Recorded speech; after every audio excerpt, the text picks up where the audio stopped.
In 1979, my dad was 16 years old. He grew up in the southern Arkansas near Spavinaw Creek, deep in the country. He knew that land better than he knew anything, but my grandmother was still hesitant when he asked to go camping at the creek for the weekend with his friends from the other farms around the area. After much deliberation, my grandmother finally agreed. That weekend, he and his friends packed up and headed to the creek. The group was made up of 9 teenage boys, ages 13 to 17. When they got there, they spent the day fishing and playing games. It started to get dark, so they started the fire. The sun went down, and it got so dark that my dad could no longer see the faces of those who were around him. He looked up around the fire and began trying to identify his friends.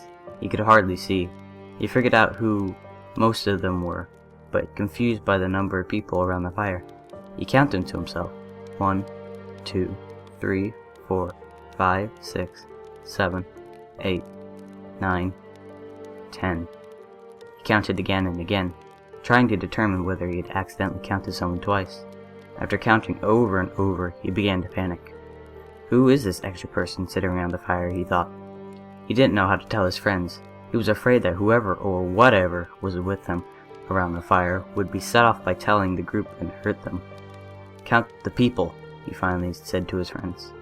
They all muttered, "What? What are you talking about?" confused by him disrupting the conversation to say this random sentence. "Count the people," he insisted loudly. They sat in silence for a few seconds. They realized what he was saying. They all jumped up and sprinted away from the fire. About 15 minutes later, they all made their way back to the fire. They all came back safe. None of them ever found out who or what was around with that fire with them. But to this day, when my family goes camping with my dad's childhood friends, I can see them all looking around the fire, counting the people.